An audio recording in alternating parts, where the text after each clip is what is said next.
Hello and welcome to part 3 of a special edition of Liberty Nation Swamponomics videocast. I'm Andrew Moran, Ellen's economics correspondent. Recession talk has flooded the airwaves, filled the white space on print and digital newspapers, and became the top concern among businesses, consumers, and investors. But how bad will it be? To help us find out, Ron Paul, the former congressman and 3-time presidential candidate, discusses with Swamponomics TV. Thank you and enjoy. My final question before I let you go. The number one topic, it seems to be, at least in the economy today, is recession. I remember one of my fondest moments from one of your campaigns, I think it was in 2007, is that you were on the MSNBC debate stage and everyone on the stage around you said, recession's not happening, everything is fine. I think that was John McCain and Mitt Romney. And you said Michigan knows about it, Main Street knows about it, the everyday people know about it. So is the United States in the middle of a recession? And if so, time and again, is the government going to intervene with more fiscal stimulus? Well, they always intervene because there's political pressure on it, and there are now people talking about we're into a recession, and I think we are. But you know, they say, Ron, how did you do that back there and said that we will be we're in a recession? Because the die has been cast. It's sort of like how I described inflation of prices. Well, no, there's inflation because they've had QE. They printed all the money. So now you're just looking at the results. So yes, and the other thing is when you manipulate the currency, you do have prices going up, but you also have the downturn. So the downturn is in place, and I'll bet you if you compare the amount of debt increase and the amount of monetary inflation, it's historic.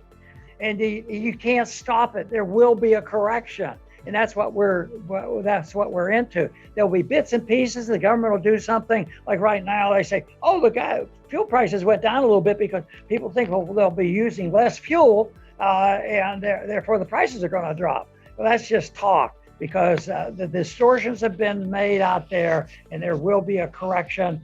And it was designed. It was put in place when they inflated the currency. So we have to, the one depression that we had that we got through very easily was 1921. It was a bad year, but the government was hands off. They didn't do what we did in the 30s, and they didn't do what we're going to do because we're already started doing that. No, the government we're not, our movement isn't strong enough to prevent the people who are in charge to do mischief in pretending they're going to take care of this mess we're in. And gazing into your crystal ball, is this going to be a shallow recession? Is it going to be a financial crisis? Is it going to be a depression? Where do you see the economy performing in the aftermath here? Well, a lot of that depends on what the government does. If they wise up, it could be very sharp and done and get over with it. If it's shallow, it's probably just shallow temporarily because they've convinced the people that things are better, and psychologically you can get things to improve. But no, the debt has to be liquidated.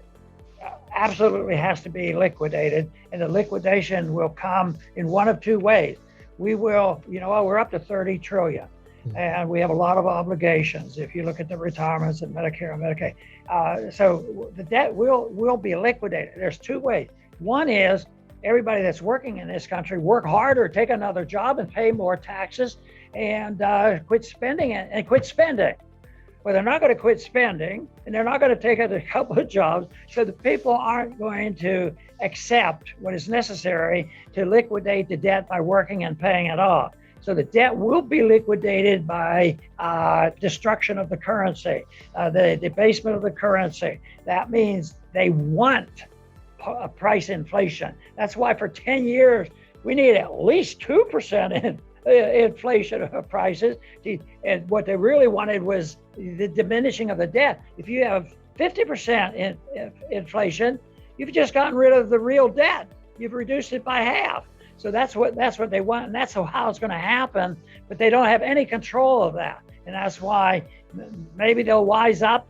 Maybe the Austrian libertarian movement will get stronger and all of a sudden have a greater influence. You can't tell, but I think the only thing available to us is doing exactly what we're doing this past 30 minutes, is talk about what we think could be helpful, and that's ideological, and it's just an honest system of money and property and what liberty is all about.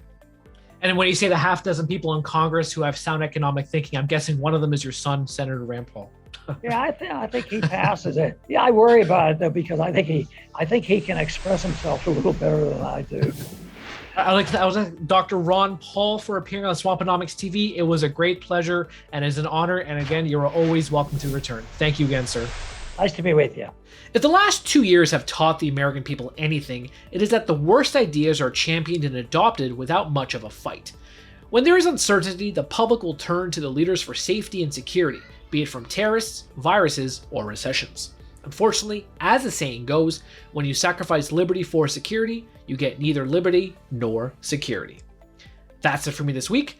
Please read my full Swamponomics column on LibertyNation.com every Sunday, and be sure to check out my previous interviews on Swamponomics TV, including with economist Stephen Moore, media personality Carol Roth, and the late great Robert Wenzel. Thank you. We're doing it for real, really real. Liberty Nation. And Jeff Charles, contributor for LibertyNation.com. I think we're starting to make an impact. Liberty style, fight for freedom. Maybe tracking polls sponsored by Liberty Nation for Thursday. Mentioned by Dan Bongino, Rasmussen, Jordan Peterson, and I others. can do it again if you want me to. Cited in Mark Levin's American Marxism. I think we're starting to make a really big impact. Get noticed. We're doing it.